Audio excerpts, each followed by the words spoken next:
Good evening, everyone. The Final Fantasy Randomizer Summer Marathon 2025 continues.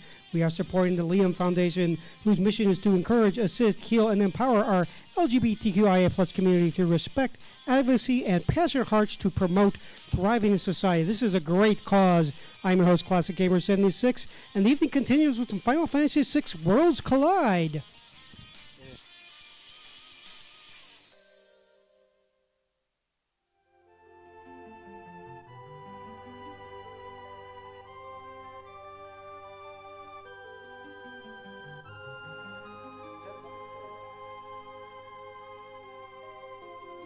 Maybe we should try it again. Hey everybody, welcome to Worlds Collide. I'm Fiery Blizzard. Joining me is Drinks Glue right next to me. Does your mic work? Are you sure?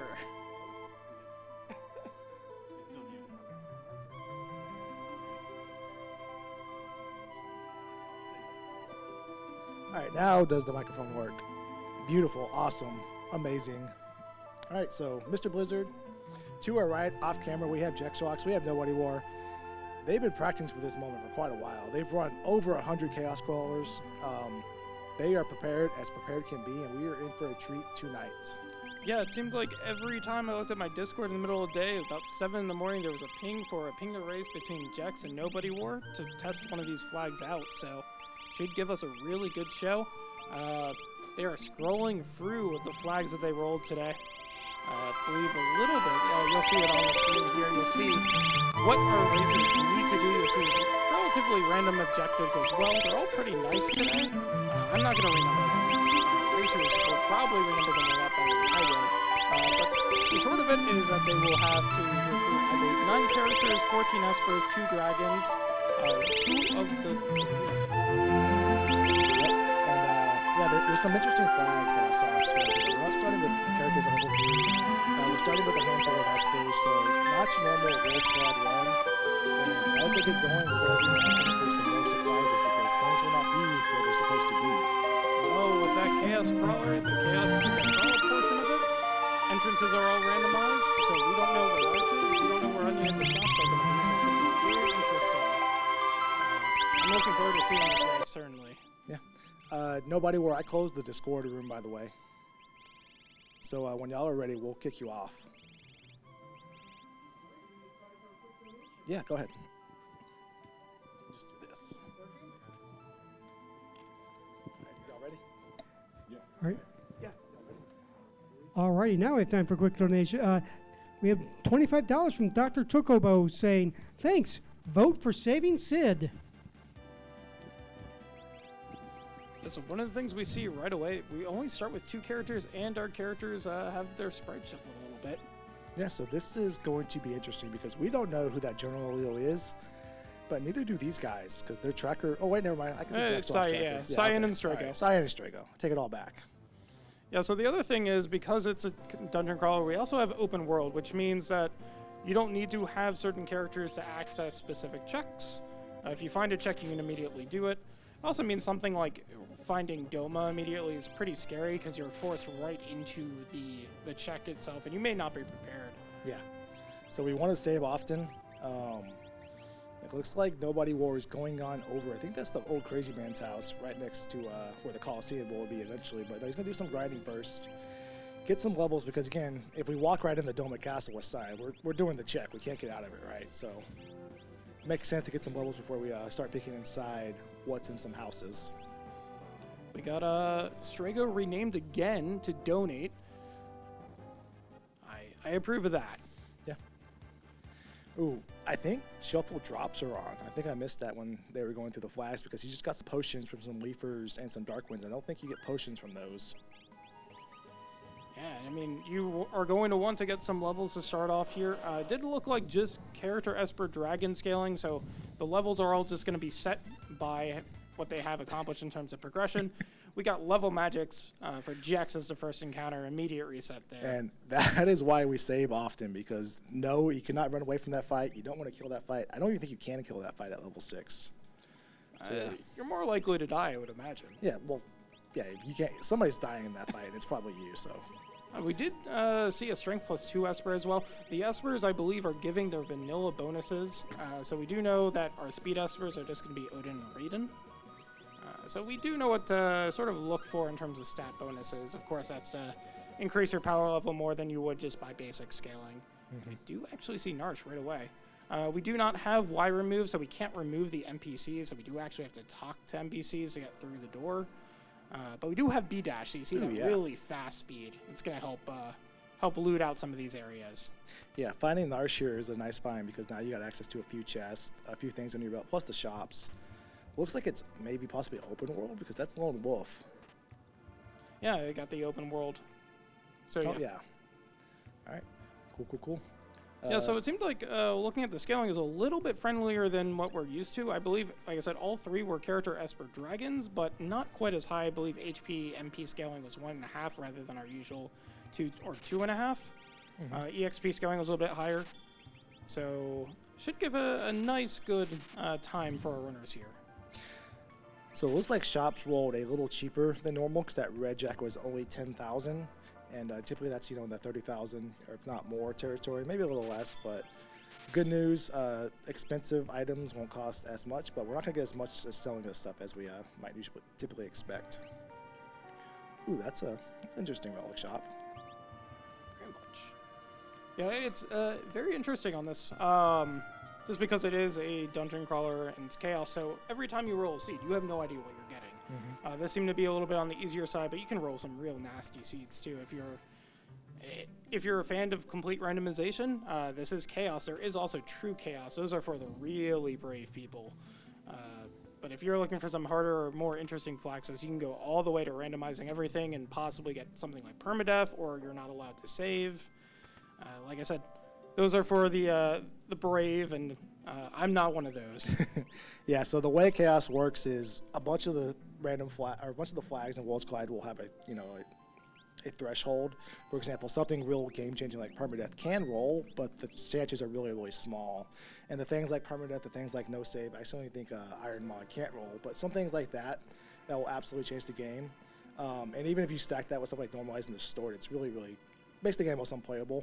So what happens is those have a small chance to roll, so they, you're not getting too crippling of a seed, too crippling of the rolls. And Jexrox went up in the Narsh Mines, and now he is in somewhere else. It is a beautiful thing to watch.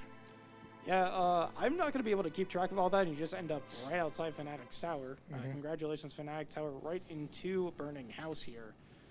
You don't know when you're going to enter the boss room either. Nope. The Zone Eater, that looks like Zozo. Yeah. No, that's Zone Eater. That's the ceiling room in Zone Eater. So. Yeah. It was Zozo afterwards. Yeah. All right, well, that's a little bit of a Strago nightmare between Fanatics and that Burning House, but we're out of it. We're going on over to Kia now. We got Jakol over Nobody War's side, which is our Fanatics with an edge. I believe that would also be a character. Yeah, so the nice thing about Edge is he can dual wield swords without a Genji Glove, and he has access to some really nice katanas. So if we find a Murasami or a Masamune, that's Edge is online almost immediately.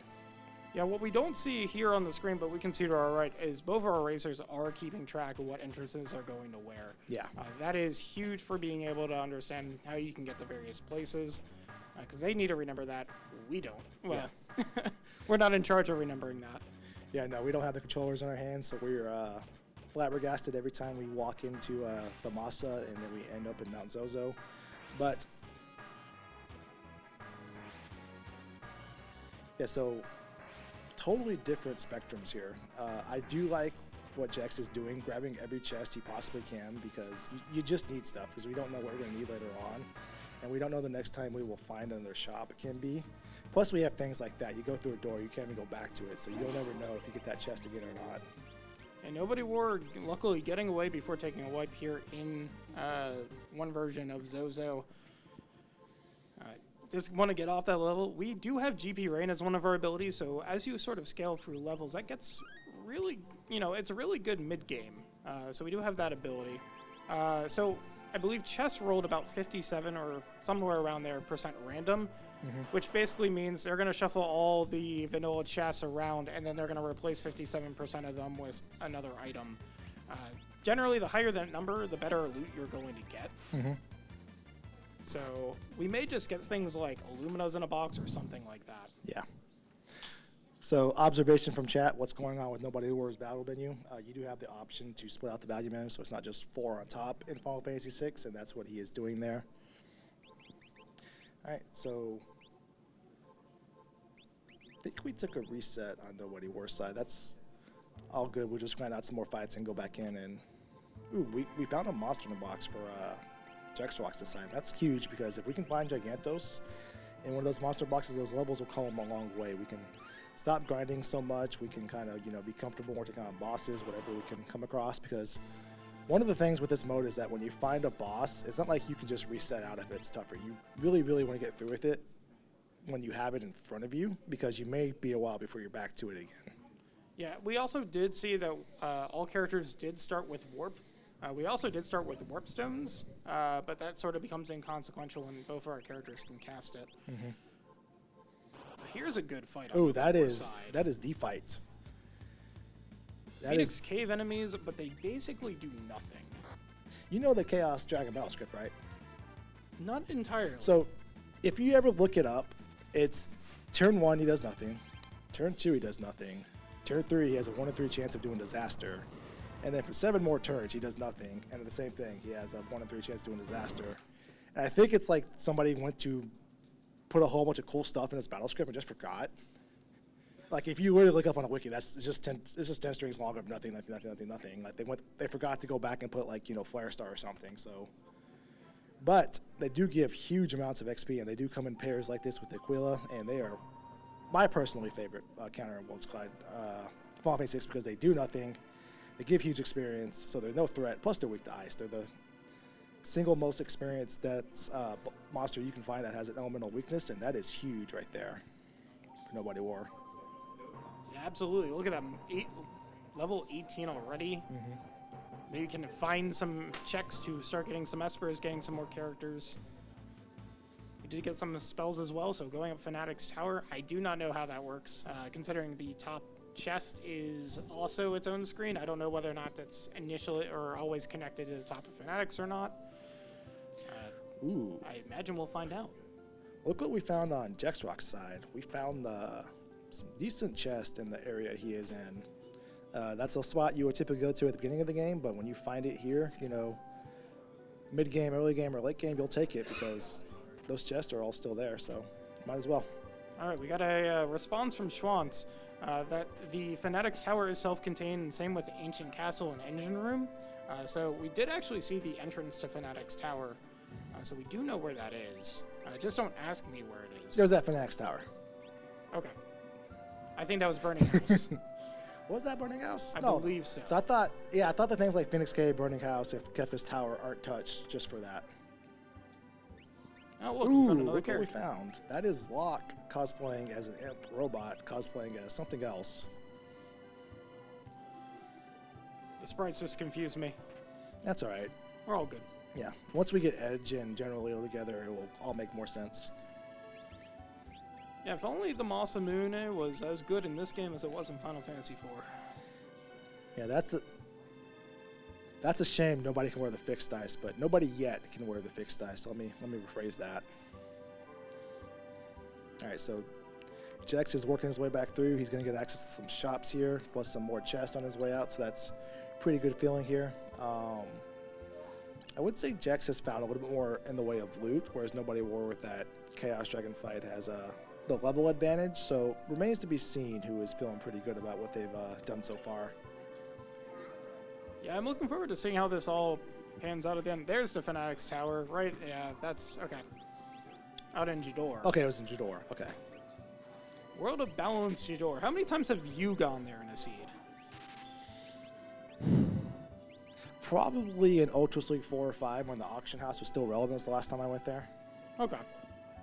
Maybe in a free shoppers too, because sometimes the weapon shop is actually pretty accessible, and so is the armor shop, because obviously it's right there. But I've gone there out of desperation to find an item. Yeah. Namely tools. I mean, sometimes the airship breaks down over it, and you're like, why not? So it happens. Ooh, Nobody War found a check, and we're going to see our first boss. It is not a character. It's going to be an Esper or an item. Oh, this thing's going to... Oh, that's nice. You have so many ways to dispatch this. You're level 20. This leader, I think, is maybe level 6. One of the interesting flags that was actually turned off was Bum Rush last. So, you know, our Razors are going to be looking to see if they can get a Blitz user. And then if they find where the house is to learn Bum Rush, if they just run in there, they will be able to get Bum Rush immediately, and that's just endgame viable right there. Yeah, that would solve a lot of problems, but it's kind of a weird combination of 1, finding it, 2, finding the Blitz character, and then 3, that was White Mages and Phantom Train. That's not something you see every day. No, I know there's at least 1 or 2 Final Fantasy 1 runners that would hate to see that. Yeah. So, Schwantz, if you're still here, I have a question for you. When you were vetting the seeds, did you happen to come across any that required the Zozo clock? Because that would have been a top 10 all-time boob there if you had given that one.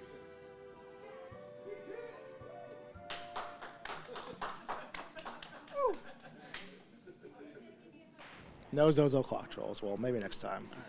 We do have some Coral on Nobody War, trying to get to 22 Coral here in Ebbett's Rock. Be another check. We got the end of Sealed Gate on Jex's side. Very nice. Ooh, that's Rage. Ooh. That's Rage on a Terra. Terra being at Sealed Gate, you don't see that every day in a Worlds Collide seed. Ken used to fix dice as well, so very nice. If we have one of the better Rages for that fixed dice, that is one of the best builds you can have in Worlds Collide, so... Yeah, Stray Cat fixed dice does solve the problem of fixed dice, mostly. Mostly.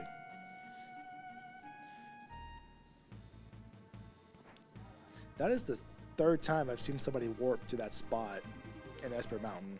Very slightly differently. Ooh. Do we go up or do we go down here? Well, just because you defeat that Dataluma spot doesn't mean you're going to get the check behind it. That's a Megas rod in the random chest. That's a pretty good find. There's a Ghost Train. No Blitz user, so no suplexing this train. But we're still well ahead of scaling on Nobody War's side, so this is going to go down real fast. Yeah, those Chaos Dragons and the levels they have given us are paying dividends. Eventually, you know, we'll want to find some better weaponry, but right now, it's a big old who cares. We're able to coast through stuff. That was a Behemoth suit for the drop. That's a pretty nice drop. Plus, we're getting a character because we're sprinting out of there because we're excited about this character we're going to get, and that is... Somebody. That is somebody for nobody. I couldn't even take a guess. Let's see. Obvious Celeste. And apparently There we go. Sans. Nice. I do not believe Megalovania is being played here. So, one of the unfortunate flags, did you catch that? I did not. Celeste came in at level 6, so we're not coming in with the party average. She's got time to catch up. Yeah, that gives Jax a little bit of a, a nice advantage finding 4 characters immediately. Now is able to... I don't think there's really much of a problem with this party. Strago, unfortunately, is in there, but Celis and Terra both are very nice characters to have in the endgame. Ooh. That is a physical offenses, relic shop, stream. That is Kenji gloves. That is Atlas armlets. Plus a rage ring in there as well. That's everything you would ever want. Well, maybe an offering, but... It depends. Maybe we go the Illuma strat if we find some. Yeah. So with the random drops, we have seen a Behemoth drop, a Behemoth suit drop. But you know, if you can find just one fight, is all it takes. If you can find something that drops a Ragnarok and Illumina, you just kind of stay in that spot, and then you get however many you need, and you are set. So things can pick up very quickly for one of the 2 runners. Meanwhile, that armor shop, not only having cat hoods, in which we saw Nobody War buy, that will double the GP from any fight. There were also Mirage Vests, which if you're going physical attack and you're in the front row, Mirage Vest I find is one of the best armors that you can have. Yeah. Just like in all other Final Fantasies, image is broken. Ooh, so Nobody War has found World of Ruin Narsh. We get access to the weapon shop, which we're taking advantage of right now. Plus, we can get the Cursed Shield if we wanted to do so. What do we got as a reward? Esper or... Not a tough choice there. Not really. If we really wanted those Marvel shoes, well, we could probably get it at some point. Run into that entrance. All right, because towns are self-contained, that means we can head on up here. We got access to the chest while we're here. You seen these? And we got some bugs being defeated. Hornets, really, in Jex's side here. There's a forest background, I believe, still in the overworld.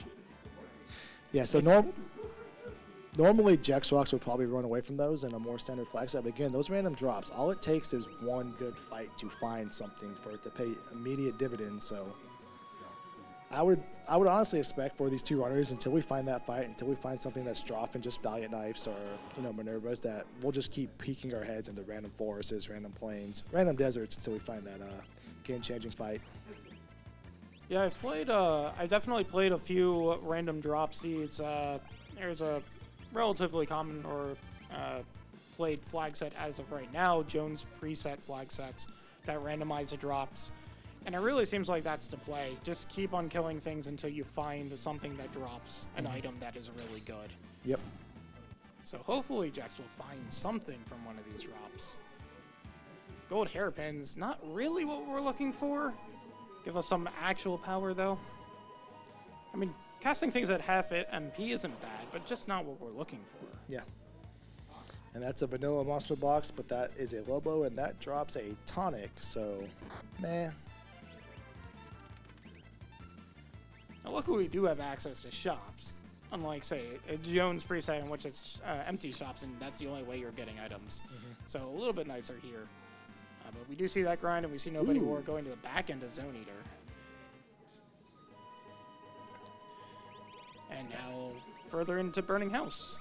What happens? I wonder what happens if you fall down the holes in there. No idea. We'll never know.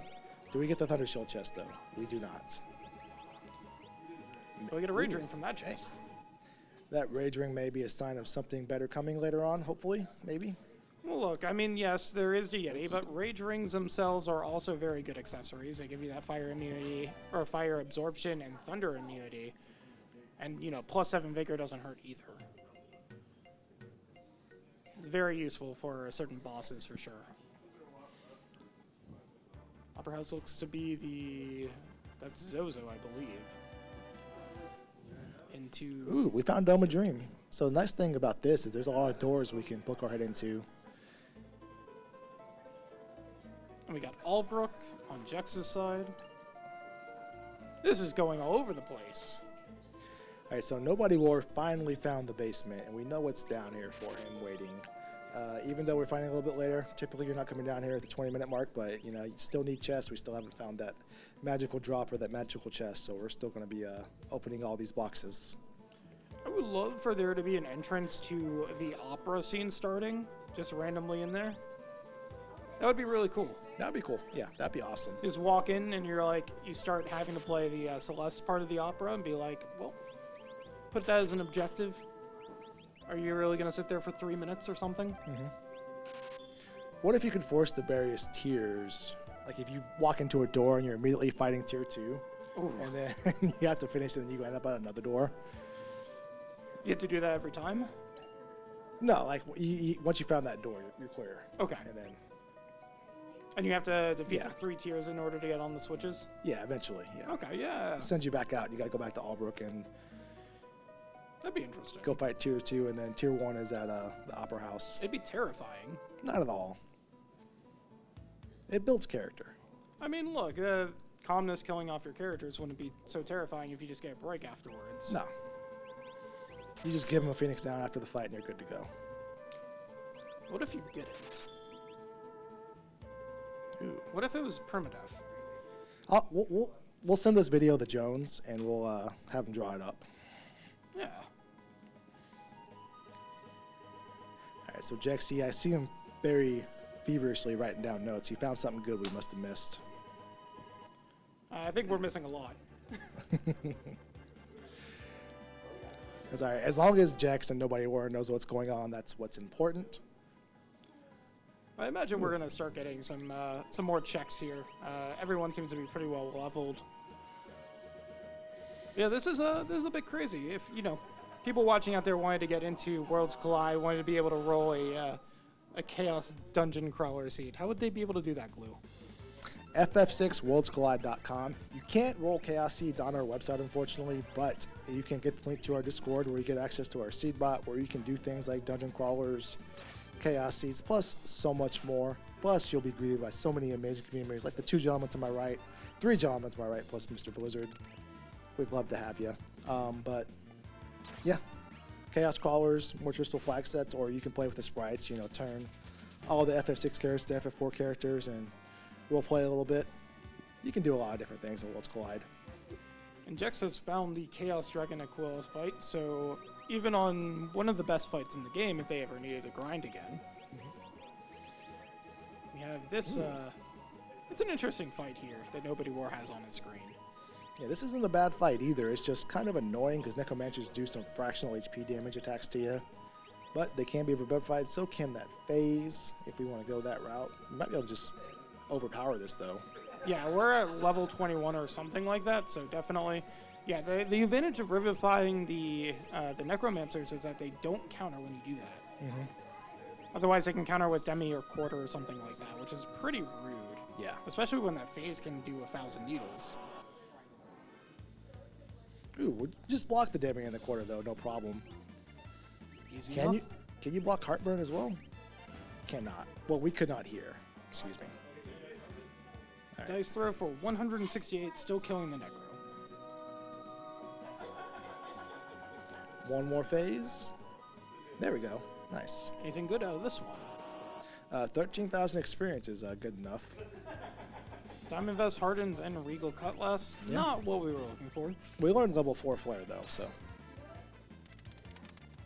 Alright, so Jexrox has found another interesting encounter, some Sea Flowers. Pretty good experience, but plus it gets another chance and it... Gem box in hand? I mean, not terrible. It's money. It's money. I think neither of our razors are going to be looking to put on a gem box, especially towards the end of the seed, but you never know. You may want to cast Ice 2 twice in a pinch. Alright, so have we gotten just a bunch of characters and no espers at this point? well, we got the one Esper from Nobody War from the World yeah. of War Narsh, yeah. Yeah. But I think you're better served finding characters early in this just so you can develop them. Because again, they're starting at level 6 when you find them. So if you find a great character and you're level 3 and they're level 6, you can't slingshot them like you can in some other randomizers. You got to build them up the old-fashioned way. So if you can find a good 4, the first 4 might even just be good enough for you. So because this is internalized Fanatic's Tower, the White Dragon should still be here, correct? So one of our objectives is to fight 2 dragons. So That and Kefka's Tower. So if Kefka's Tower also isn't in part of the dungeon crawler, so at least we know where 2 dragons are always. Well, 3 now with this dragon. I do see Jax trying to activate the dragon fight. Sometimes it's really easy, and sometimes it really just doesn't want to do it. We are going to have that magic restriction, though, so what magic do we know on Jax's side? I think we have access to Ice 2 somewhere, somehow, because we found an Ice Shield earlier on. We have a Thunder Rod. If we have Berserk, we can Berserk a character. That's a challenge of Fanatic's Tower. You have to deal with your magic list. You may be throwing some Espers in there. I think we may have had Crusader, which would... We can technically do some damage with Crusader. Out comes Stone. Oh no, everybody's favorite ability is Stone. Unfortunately, it's connecting on 3 characters, so we are in a bit of a pickle now. We do have Berserk. Yeah, we do have Berserk. That's... No... So, I've never... So the bad thing about this is we don't have a way to break Confuse. No, we don't. And Jex is shaking his head. He is putting the controller down. He is letting it ride, so to speak. That Terra is very concerning with that dice. Yeah. So we are kind of seeing one of the funny things about having Warp as a starting magic ability. When your characters are Berserked or in the Colosseum, and Warp is the only spell in there, it comes out quite a bit Unfortunately, we're in a fight where we can't warp out of, or actually that would have been really nice there to have happen. Yeah, we're seeing it again. I mean, look, I would prefer her to continue casting warp than throwing the dice at our party. All right, there we go. There we go. The ship has corrected itself. Now, the reward item pool on this seed was actually pretty bad. It was basically the entire possible reward pool that we have in Worlds Collide. I think it was 30, so I think that means it's standard plus a paladin shield stone in there. Yes. 3 paladin shields are on, so That would explain it. we could absolutely get it. 1 in 30 chance a handful of times. Eventually it will come up, right? Surely it won't give us just another gym box. All right, whatever. I mean, we know 2 people who can wear that. Yeah. Well, 1 in this party.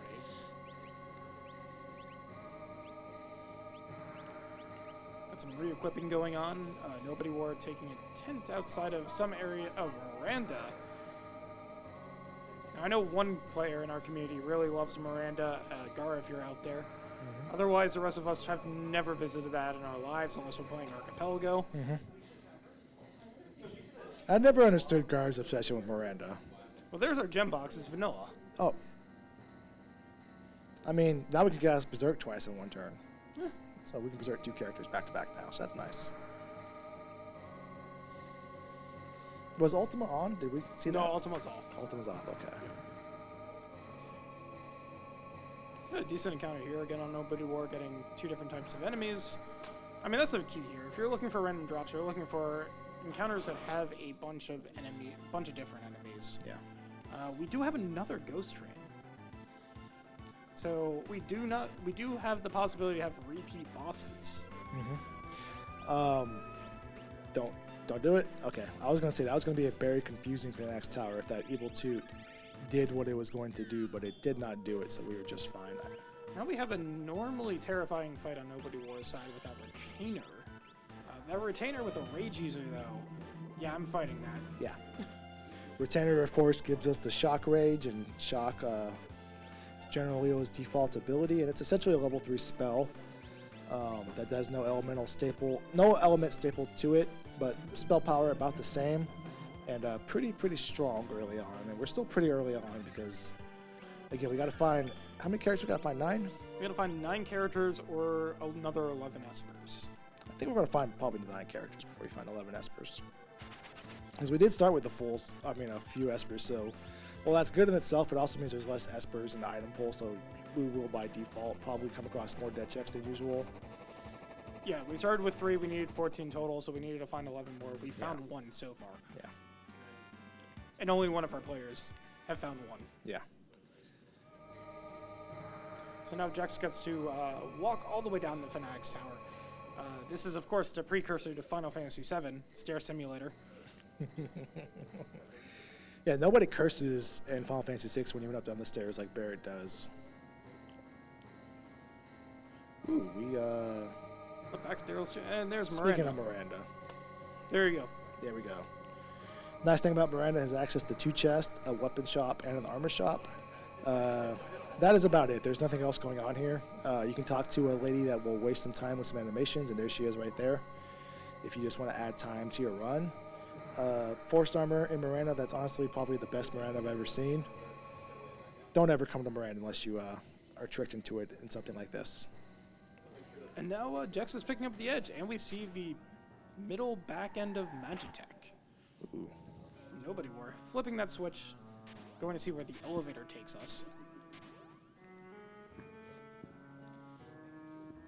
Yeah, let's see who Edge is. Gao. I cannot tell themes anymore. So, I was going to ask, is there a command that you would take? a French fry? It'd be rude to say no. Yeah, come on. Yeah. Ranch if you got it, but ketchup is fine. Thank you. Sorry, guys. My Uber is here. All right. So I was going to say, yeah, throw is, Blitz obviously because of the bum rush situation, but throw is pretty good here because all of the random shops are essentially going to be things we can randomly throw as well. Excuse me, all the random drops, like even things like rune edges or blizzards, we stumble across so many of those that it's just extra things we can throw. Yeah. I don't know if there's another Appreciate you. MVP of our commentary right there. It seems like we can immediately also go to Floating Continent. I wonder if that's going to be on our racer's mind. I think eventually. It's one of those things that's like one of the few things we have guaranteed that we know. So maybe when our power is feeling, comfortable, probably maybe want to, ooh, there's a Ifrit Shiva boss. Maybe want to treat Floating Continent like one of the way in the middle game. Let's go there when we know we can for sure clear it. Speaking of getting cleared. Are we? Okay, we passed a math test. We got dice, which is great for this boss. Otherwise, you just kind of want to do things that pierce defense. As many things that pierce defense as possible. Get it off your screen. We had that morph come out, doubling our magic. Or 1.5 times? Yeah. Yeah. All right, so... Schwan says this sounds rude. Doing the IAF doesn't even make you on the Floating Continent. It's just 3 fights plus a boss, and then you go to another entrance. That that doesn't sound worth it to me. Ooh, big rolls on the Doomgaze. Doomgaze is off the board. However, I think it's repeat bosses. Our repeat bosses are possible, Yes. so we're never truly safe. No. Imagine if imagine a Kefka's Tower where every single boss was Doomgaze. I'm sorry. Why imagine when we can make it happen? Next time we'll just have to bet these a little bit harder. I mean, we used to have, or Dex was telling me earlier about the April Fool's seed with all Magimasters.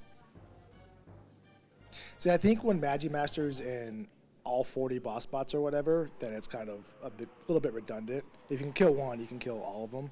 But if you had like 5 or 6 of them just floating out there. And if you knew there were 5 or 6 But of if you them, didn't know, like, ooh. it doesn't have to be Magimaster. It could be like, Poltergeist and a handful of Doomgazers or whatnot. That'd be a good one. So Jack's getting that Phoenix Esper, and then Nobody War taking another box, finding the pugs here. We can beat this for the Minerva lottery, but not really necessary, not really worth our time. Just gonna warp out. Yeah. Yeah, we did find the one Minerva, so they don't really need 4 or 5 of them. Ooh, where does the crane take you? Get more Phantom Train or Dobodrome stuff into Phantom Train stuff. I like that crane play. That's a great heads-up play to hop onto the crane and get out of there that way and take you to a different pathway. Not really interested in saving or killing Sid. Is going to search the skies. This is going to be a boss. Maybe this will be an Esper. But it is triplets. Schwantz, does the cliff on Solitary Island lead anywhere? The one Celeste visits that's in the vanilla game if you don't save Sid?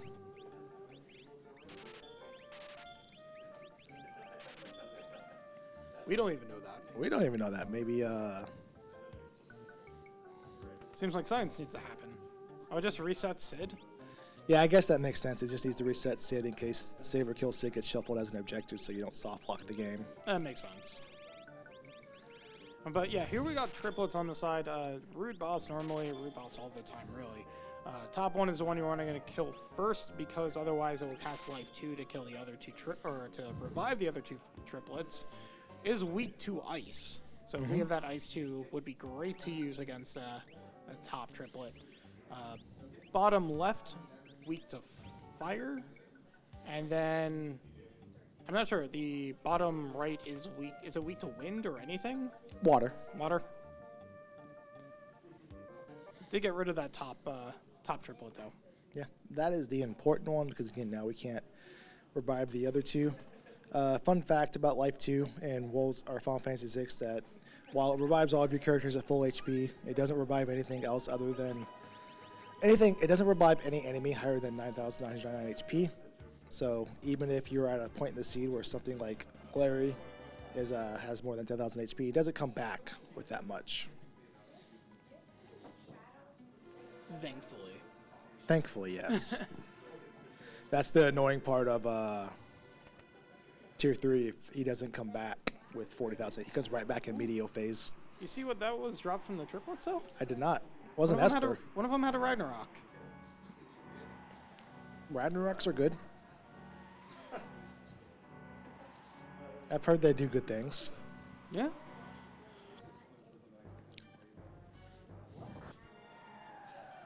All right, we've entered it. We've entered the first state of confusion. At the 36-minute mark, I thought it would take a little bit faster than that, but when you got two guys who have been practicing for this moment, though, it's going to take a lot to fluster them, and really nothing, we've been saving, so we're always able to reset when we come across a sticky situation, so we are prepared for this. We've been prepared for this moment for quite a while. Now, Glue, I'm looking at the chat. I think that's a message for you. Did you know Umaru is an awesome Ragnarok user? Fun fact about Umaru, he's also the best Valiant Knife user, the best Atma weapon user, Fixed Dice user, Crystal Sword user, Sniper user, Man-Eater user, Bone Club user, Guardian user, Dirk user, Regal Cutlass, Breakblade, Flamesaver, Full Moon, Skyrender, Murasami, Kotetsu, Mithril Knife, Mithril Blade, Mithril Rod, Pearl Rod, Fire Rod, Ice Rod, Thunder Rod user as well. But not a Hawkeye user. I'll have to fuse some off there. Depending on your thoughts about Locke and what, Locke is technically better at a Hawkeye user, I guess, so we'll give him that. No, but to be honest here, Illumina's and Ragnaroks with the Yeti does not get the auto crit. It does not, because he can't wear the Esper, because he's kind of overpowered, so, he doesn't get everything. He's a little nerfed in that respect, but I think this is our first Vector visit from one of our two runners. I believe so. And it's Doma Dream. Now, if you were to wander into Cyan's bedroom in the dream situation, do you have to watch that cutscene? Ooh, that's a good... There's actually, I think there's 3 cutscenes in there, because there's one where you go into the bedroom. There's one if you go outside with the water, because he's fishing with his... Or he's, fishing with his son. And I think there's another one around the corner. Okay. So, yeah. So, that's a good question. Maybe we'll find out. Well, it looks like according to the chat. Oh, yeah. So, Taco Mage, my dog, good evening to you. I've seen you around, but Taco Mage is another veteran of the Chaos Dungeon Crawler scene, so he would know. He stumbled into a Cyan scene or two in the dream and knows what's going on. I think it's funniest when you walk into, the scene with his wife in the room when, Edgar's the sprite. So you see Edgar cosplaying as Cyan. I feel like Zozo's a complex area. So many doors. We did flip the switch to Daryl's tomb, though. I guess that gives you access to one door when we find where to cross with the turtle. There's the other part of Daryl's tomb. Mm-hmm. And we have entered Zozo. And also the minecart ride for Nobody War. Nice. All right, so we get to peek. Jexrox has found an Esper. I think we're probably going to take it. I mean, if we don't take this one, we're not see another one for another hour or two, so we might as well. Oh, a nice fight here. Behemoth Misfits can revivify the Misfits or Phoenix down them. And the Behemoths aren't too bad. Yep. Nice rage to have as well. And I believe Meteor. But you can see that Ragnarok doing work. Yeah. Yes. This is just Fumbaba 3. So we'll get Baba Breath at the end of this. Yeah, we get 2 party members get blown away. We don't get an experience for this fight. Then we turn around and fight another fight, which actually could be another Fumbaba, but it also could be a Tunnel Armor, a Doomgaze, or whatever it may be. But we will be fighting whatever is next with just 2 characters.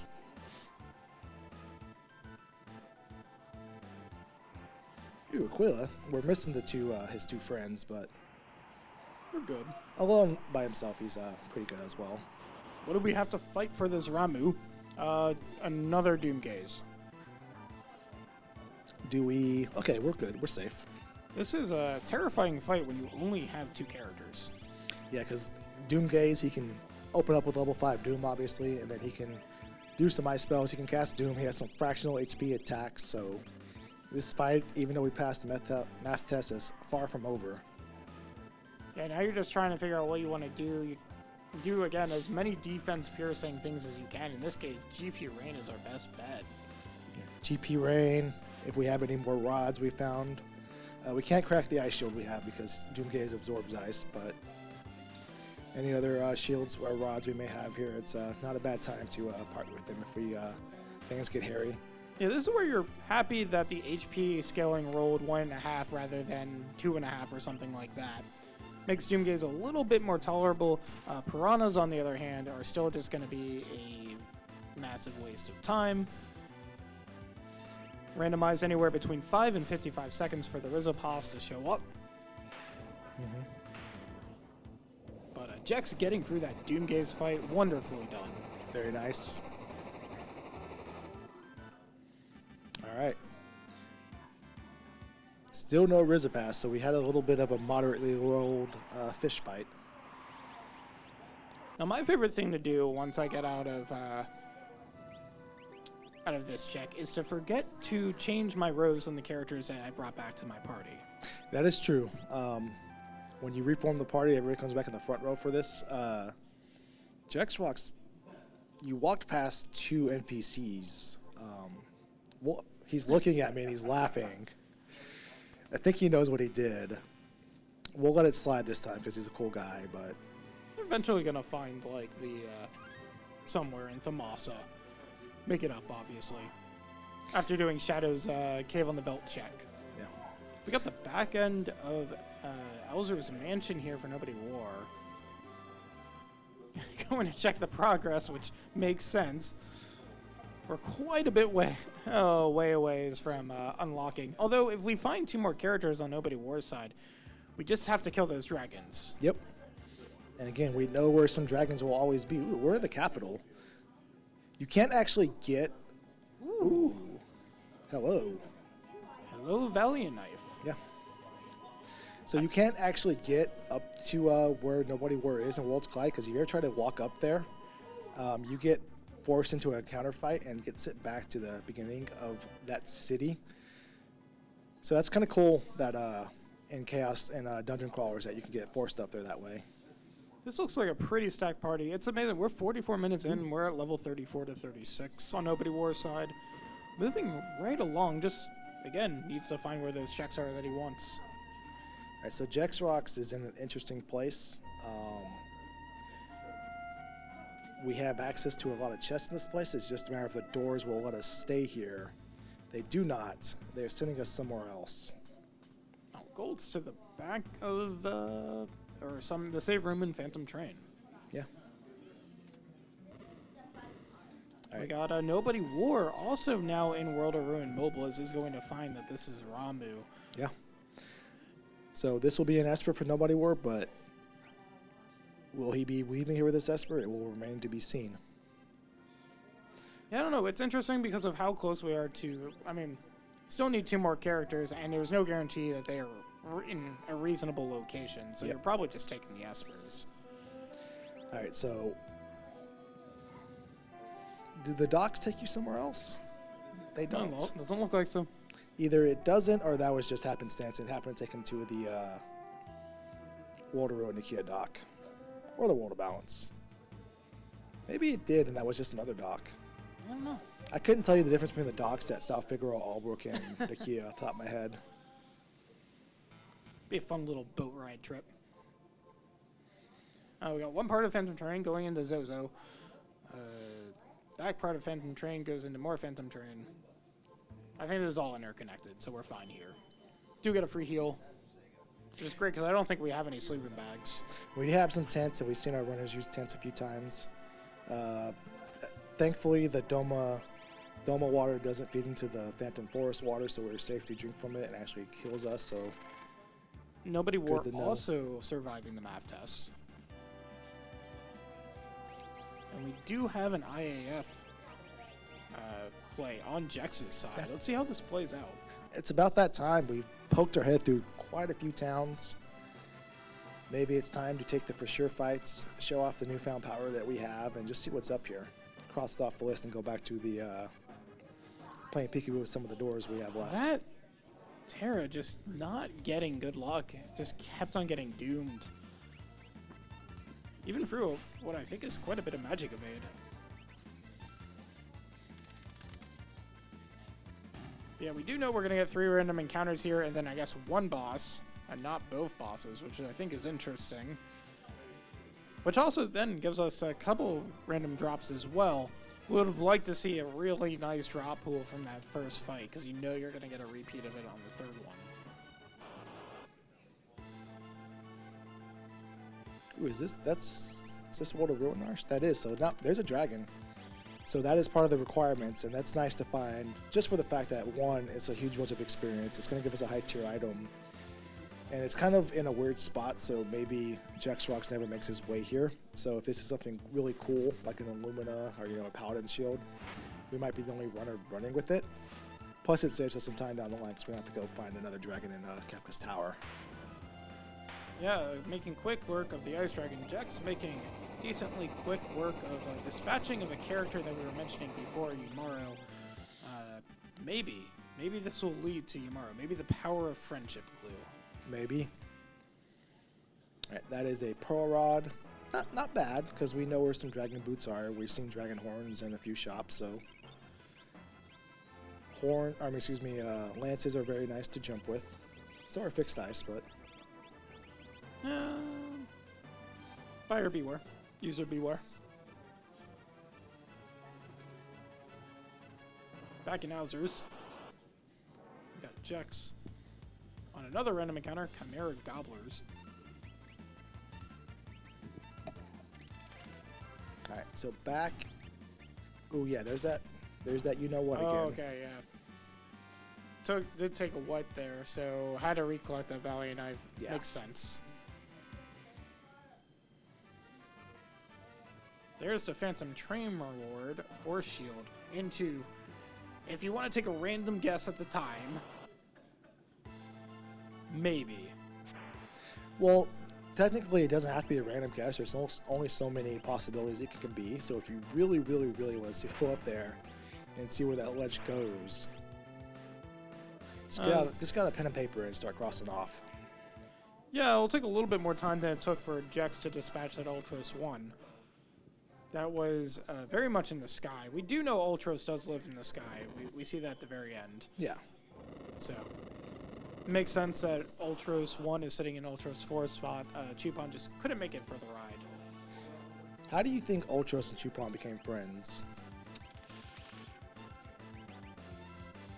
Probably some weird event in Let River that the story just didn't want to, give us the details on.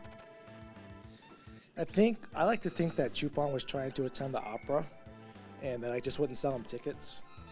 Or maybe he was outraged over the inflation on the ticket prices for the opera, and that's what they bonded over, because Ultros obviously doesn't have a good time at the opera, so it makes a lot of sense. I mean, look, gotta interrupt it. Yeah. Schwantz claiming that when Ultros gets sketched, that is what pops out. Oh, so like a Dr. sense. Jekyll and Mr. Hyde situation. That is a good room to find. That is the best room to find. That is the best possible room to find. Especially with the random chest. Let's see if anything good is in here, though. So we do have a flag called No Zinger. And essentially what it does is it takes away that part of Rexol's fight where he disappears and you have to kill a character that he possesses. The reason for that is because if you come across Rexol in a spot like at Mobliz, which we saw the fight earlier, where you're fighting with just 2 characters, or if you fight him in Kefka's Tower with just 1 developed character, it essentially makes the seed unbeatable. Or you have to reform your party and go up to him, and it happens more often than you think, because then if you're fighting him with 1 character and you have to kill that character to make him appear, you're in a sticky situation. So it's a quality of life type thing. Jack's getting that EXP egg objective. And I do want to acknowledge Scarcer in chat saying that Ultros may have dialogue that he's a mercenary under his employ, which makes sense. Yeah, I mean... It's been 20 years since I played Vanilla. So you can have food delivered, you can order, lawn care, pet scooping. I'm sure you can find somebody for hire on the internet. And that's what Ultros did. Square eventually made Octopath Traveler. Yeah. We all know the best way to get through Octopath Traveler fights is just to pay the mercenaries. Mm-hmm. That's a part of Final Fantasy X as well, the Yojimbo situation. Yeah. All makes sense. All right, we found Imperial Camp. Ooh, look what we found on Floating Jex's side. continent. And Yeah. that looked like a character on Floating Continent. Yeah. It looked like Terra. We know it's not Terra. All right, so it looks like Kefka's been replaced with Steiner, who's been replaced with Kefka. Yeah. Interesting. Um, I can dig it. I mean, this is sort of the prequel, I guess. All right.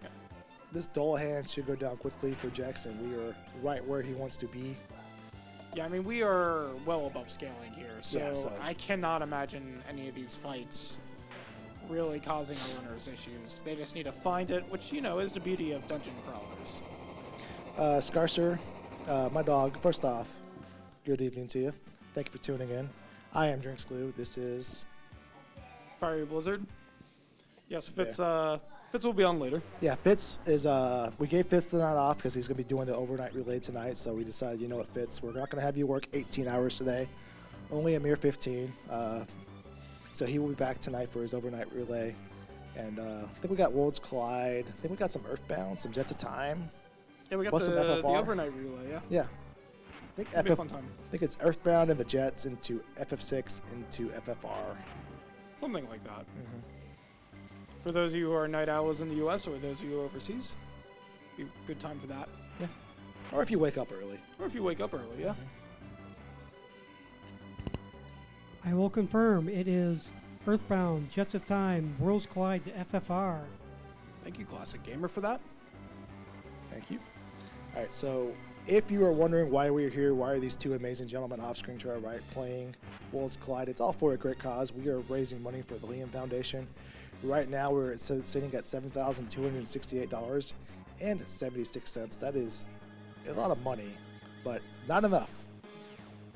Do we have any incentives going on, guys, that y'all wanted to throw out there maybe mid-race? Jex has just gave me a dirty look, so maybe not, but do we have anything coming up for the next tomorrow's morning, next race? Let's see. I mean, let's see anything for the overnights here. But coming up in the morning, we have Golden Sun. We have 8 characters, named 5 characters each, and we have Forces Square. All right, and so Soul Blazer, we have character names Bidroar and Race the Snails, which we are 25 out of 80. All right, and then we have Final Fantasy Mystic Quest plus Final Fantasy VI Worlds Collide. We could save Norma, we're at 0 out of 80. Suplex the train. Now, come on, we all want to see that train get suplexed. That's not a 0 out of 80. You know, Fight All the Dragons is 25 out of 80, and Ooh, yeah. Name Ben Sid War is Sid sucks, so someone's not too happy with Sid. I don't know which Sid, but That seems to be a donation that keeps on giving for us, right? Yeah. We do have an Esper here, both in the Floating Continent and I believe at the Imperial Camp that nobody wore just did. So we are starting to get quite a few Espers. But again, we are closer to that character count. So we'll see how this actually ends up. More Rex Souls. I found this interesting when it's sort of randomized bosses, it seems to sort of select a very small subset of bosses just appear a billion times. I think with repeat bosses, you always tend to notice when you fight Tonal Armor a second time. Because like normally you come across Tonal Armor and like a whatever flag set, and you're like, oh great, Tonal Armor, here's Bolt 3, it's off my screen. But when you fight him 3 times, you kind of remember those 3 times a little bit more so. So Tonal Armor, you know, the small example, the Doomgaze situation, a little more comical, a little more trolly, unfortunate example. Nobody wore picking up that Tritalk Esper. Jex had gotten an earlier great Esper for this flag set, because again, we do have that non-randomized bonuses. So Tritalk, which we do see on Jex's screen, giving that magic power +2 as a stat. So of course, we're already level 40, so yeah. How much benefit are we really getting from that? And I mean, it doesn't hurt. But yeah, it doesn't hurt. I'm not going to say no, but it's not really game-breaking at this point. No. Yeah, nothing's really game-breaking except actually Espers and requirements and characters now. So I think we're at the point where we're definitely not getting any single character. into our party. They're coming in at level 6, and we're just not going to have the time. And we're going to throw basically everything at this Tritalk. It looks like timers are also on. Ooh. Not that it matters. We do not have to wait until it's 5 seconds left to rescue where Shadow would normally be in Floating Continent. That would be funny, though. Let's not. Let's not.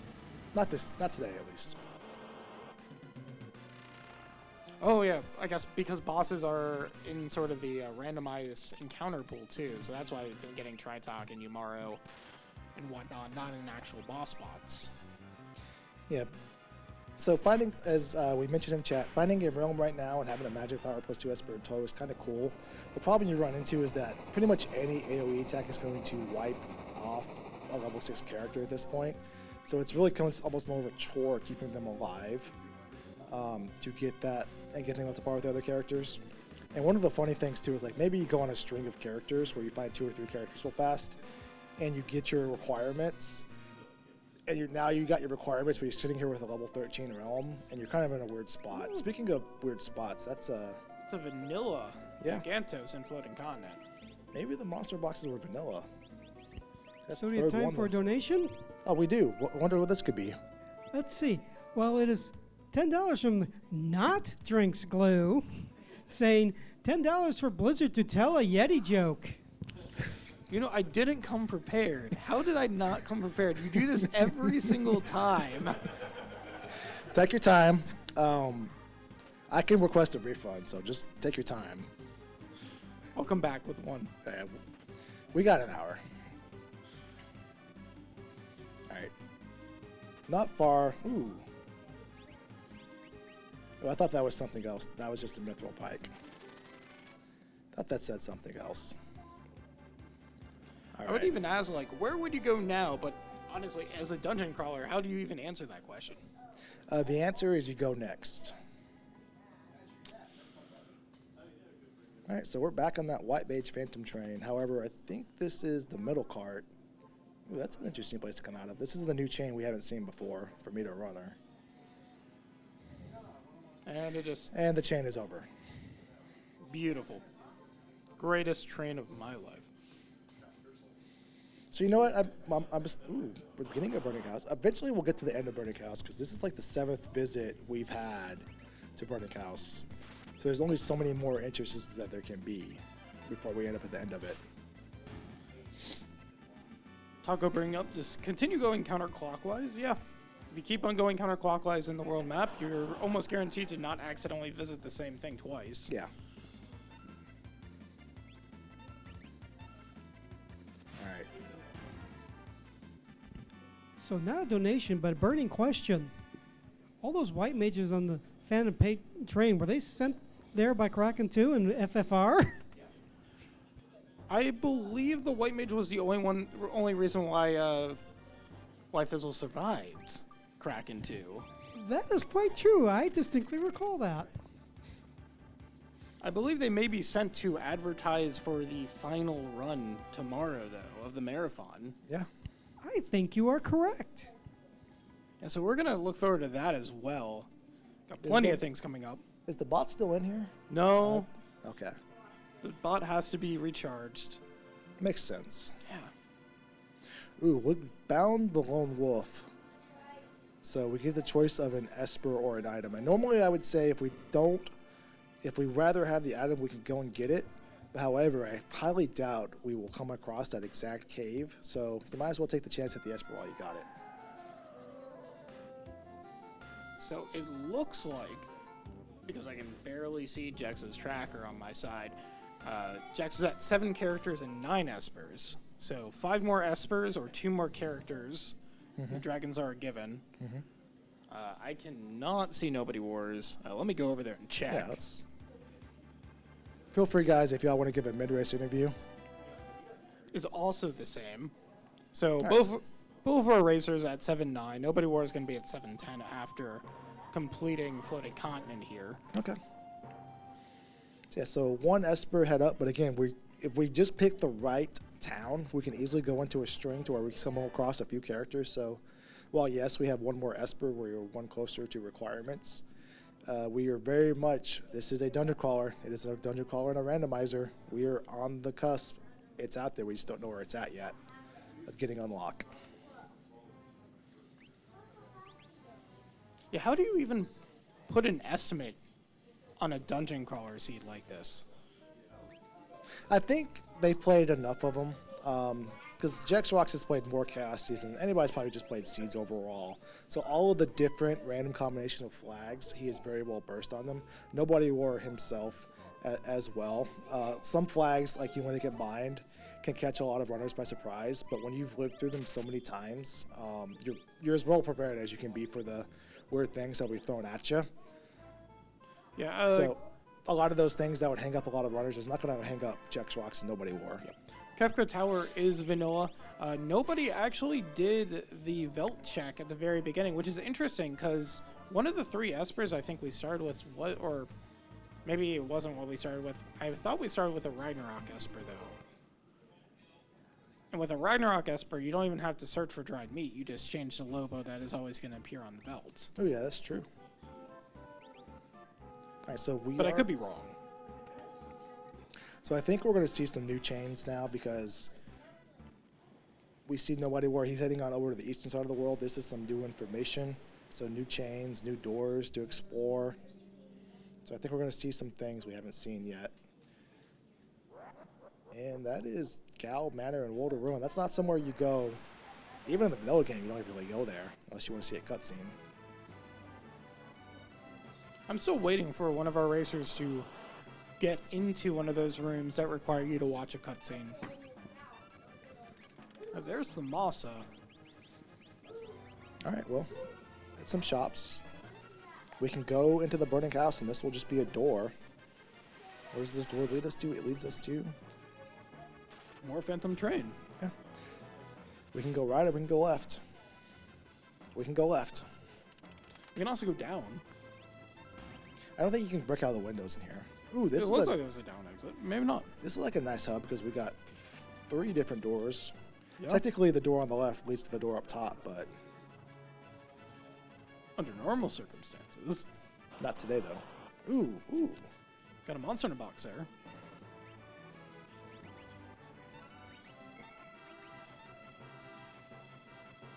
But I do forget what that monster in the box is, and I actually have I don't remember. Is it Elevator? It's the hyper wrist box. Okay. So, yeah. Hyper wrist would be nice about now. I think we got 1 or 2. But yeah, Jack's going through the minecart ride of Aquila's. And we got Colgan over in Nobody War's side into just And the back of the Blackjack. airship. Okay. Why not? Oh no, the Falcon. Now we're on the blackjacks. Oh, that's... It's like we Except- just traveled worlds. Yeah, we did not travel to World of... All right. All right, well, I mean, it's an airship. Can't complain. Sure. All right, we haven't seen this yet. I think we did. We have seen this.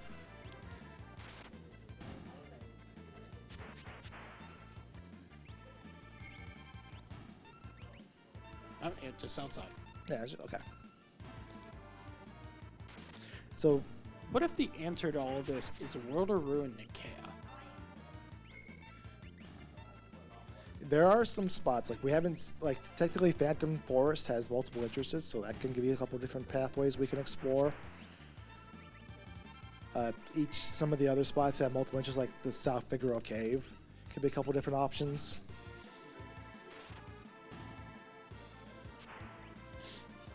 Yeah, Mount Colts has a couple entrances, so there's a few things that are interconnected that we can still poke around here in. So Phantom Forest just leads to the World of Ruin Opera House.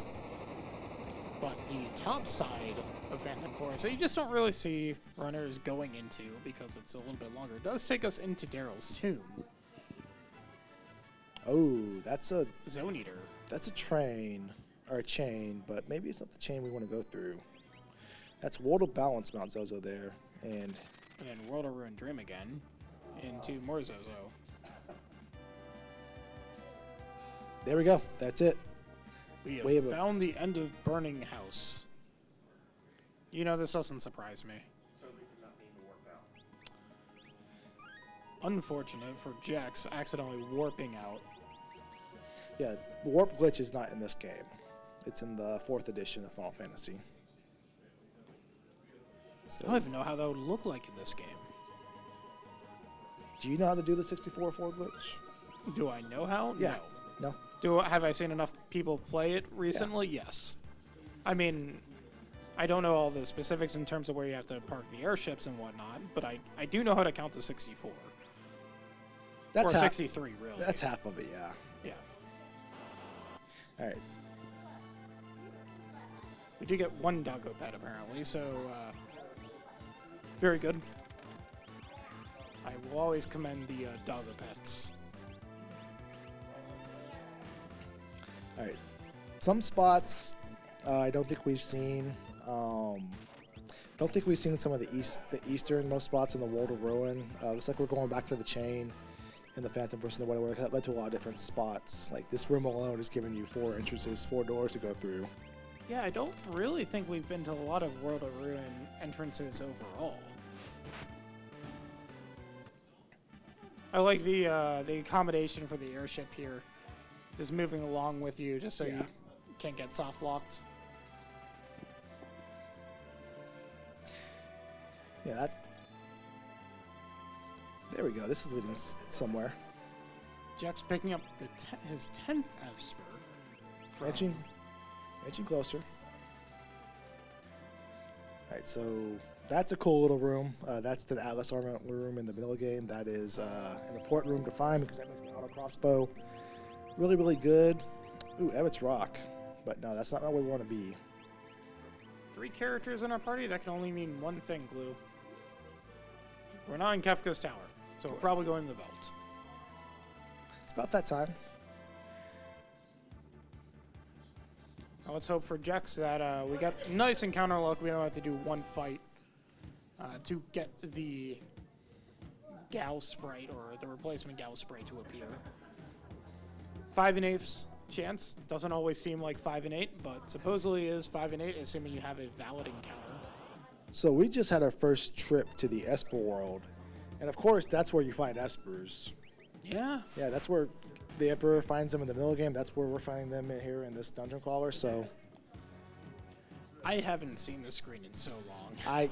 I did not know this screen still existed. I assumed it was all cut out for other cutscenes. I did. Ooh, that's the other half of the chainsaw, or the Zozo clock chainsaw spot. That's a fun find. Right, so we can get it from there, and there we go. First try for Jex Ooh. getting. It looks like an. Actually, this. I have no idea if this is a character or if it's an Esper here. It has to be one of those. Yeah. We were here a little bit earlier, but there are a few doors that maybe we didn't explore that this part of Magic Factory leads to. The big open spot where there's a lot of That's a realm. things out there. That's a realm with Blitz. I will take things I wish I found earlier. We can still learn Air Slash or Wind Blade. Is it Air Blade? Wind Slash? Airblade. Air Blade? Yeah. I knew that. I mean, we can also. I mean, maybe we eventually stumble into the correct manner in World of Ruin and get to learn Bum Rush on a realm that has 59 magic. Mm-hmm. Yeah, that's a really interesting call. Do you take? I mean, we do also have Tri-Talk with a magic power +2, so. I mean, we nailed it on the head earlier. What if we found Realm with a magic power +2 Esper? What would we do? We got our answer. We're going to take her. Yeah. This is this realm. Yeah, I mean, this realm is going to have a mag +2 Esper with an EXP egg. This realm may also just be doing Bum Rush by the end of the season, at which point, well, you don't need that much magic power to do quad 9s. No, you don't. Yeah, you arguably just need 2 earrings, and you may be doing it right out the box. That's an interesting character right there. I guess that level 0 Kefka is a placeholder for something. Yeah, I don't know.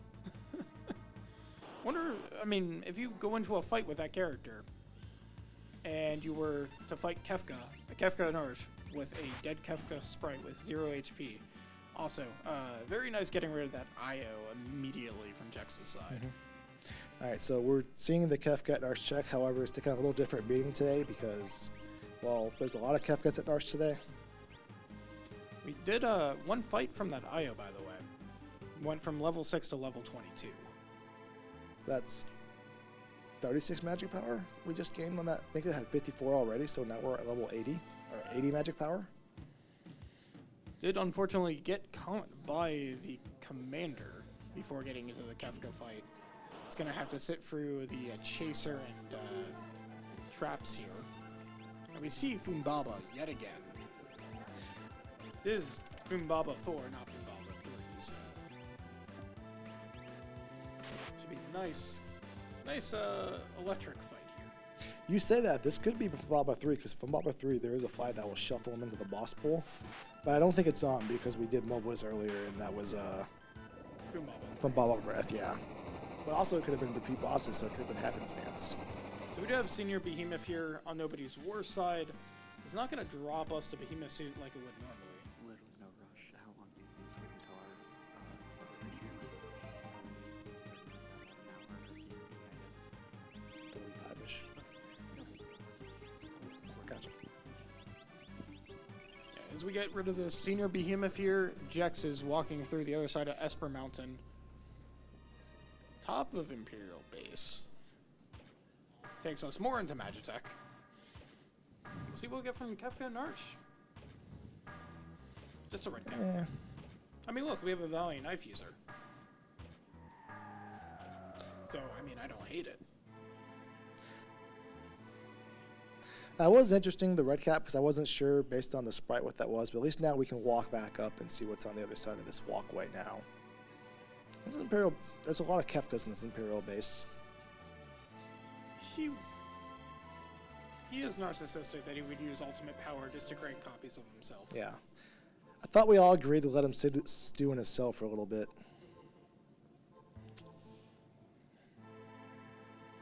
Fortunately, it didn't seem to take. World of Ruin Ulbrook leads to one dog appearance in the Velt Cave here,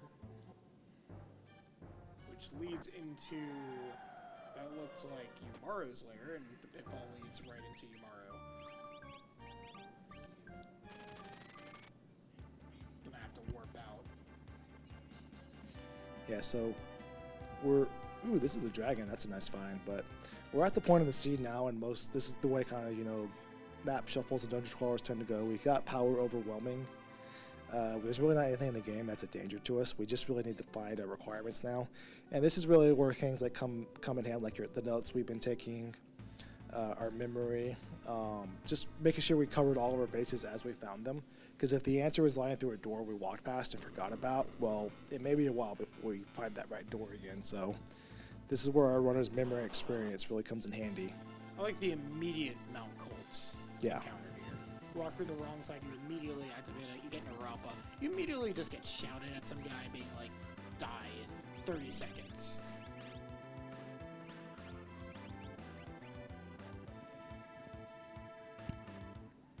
Great. Now a good time to talk about the marathon? All right.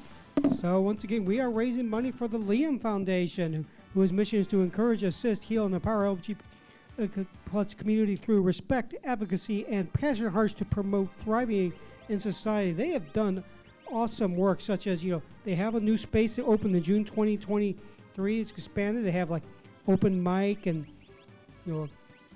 queer elders brunch, so that's great. And I believe we are still waiting for that that Yeti joke from Blizzard. Not gonna let me live it down, dang it.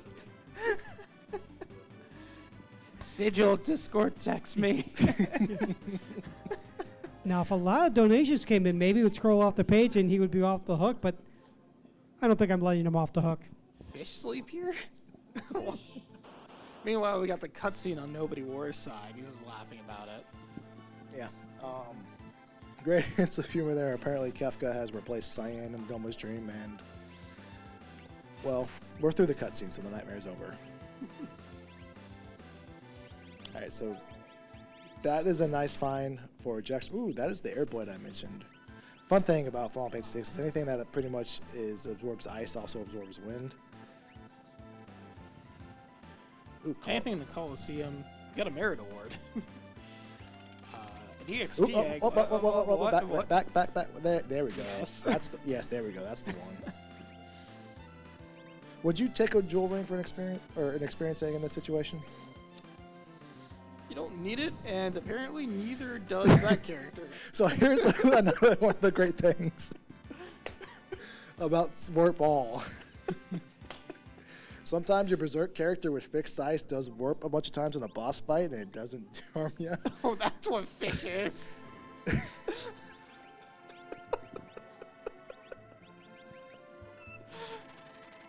I love it. But yeah, we don't really need that EXP. Yeah, it's a good laugh, but we're level 50. We're fine. The good thing about finding another triplets fight there in Daryl's Tomb is that you get another Ragnarok for it. Oh, that's true. Forgot about that. That's where that came from. But yeah, that was 9 characters for Jax. And Jax is camped outside Kefka's tower. So I believe... We just need 2 dragons. Maybe 1 dragon. I think we've already found one. Yeah, we already found one. We just need another. I think our party can do it. This is what you say right before you fight Storm Dragon that opens up with Fallen 1 into Ultima Arcana. Mm-hmm. We get random Let River. I just want the fish. Yeah. Jax, can we make a request? Can you put the fish at the front of one of the parties so that's the sprite on screen when you run through the tower?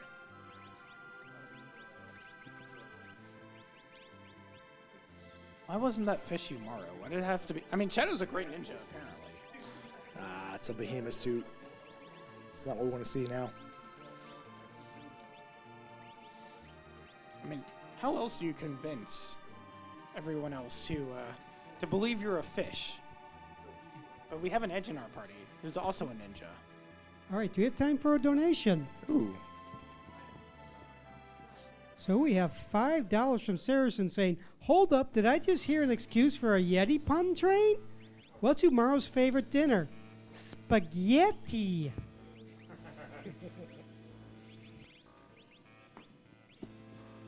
See, they're not that hard to come up with. Yeah.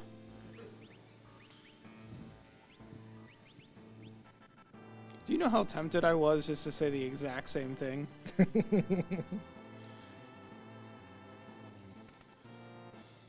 So what do we got going on in Kefka's Tower here? We're gonna have the full tower. We also do see that B-Dash is a wonderful, wonderful flag here. Imagine how much longer this would have taken if we did not have the B-Dash ability. Quite a bit longer, because I know we bump into a lot of walls, but just there's a lot of straight lines, and it just saves a lot of time. Probably even maybe 10 to 15 minutes alone, especially on something like Dungeon Crawler, where you're spending a lot of your time, not so much in battles or in menus, but actually traversing. You pretty much traverse the entire world and all of the dungeons. And if not every map, but you at least touch every map some way, somehow, from all the different spots. So it just saves a lot of time. We do see Ultros 2 sitting at the back of Hauser's mansion, admiring the painting. But was he admiring a painting for something worthwhile? Nice Super Bowl. I don't think we're going to use it. Would be able to do anywhere from 256 to 8,092 damage. But, looks like we are still a little bit away. I think 1 Esper away on Nobody War's side to getting the unlock. So we do know where Jador is, but I don't think we know where the auction house is. I've got to imagine those are probably interconnected, so if you go to Jador, you could check the auction house. I don't know if there's an Esper in there. I remember seeing on the flags that 2 could be rolled in there, but it doesn't mean there's for sure 1 in there. It just means there could be up to 2. I don't need this clue. My apologies, good sir. Alright, so we're back to that vector hub. There's a lot of doors that intertwine through here. That was the Valiant Knife room. I remember that much at least.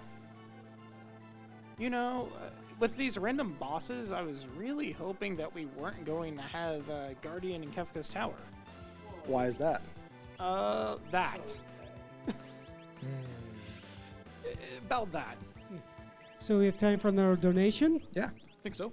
So this is from the Schwantz to 27, $10 saying, why do Zumaro's sinuses so stuffy? He refuses to use a Yeti pot.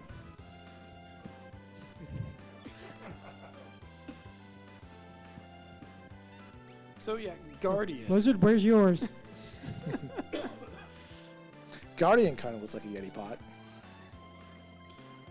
I think Guardian has I can't even remember. Is Iris Realm? I think so. I think Iris was the realm. Okay. Yeah, just something against her. But yeah, no, Guardian normally is terrifying to see in Kefka's Tower when your party is completely split up.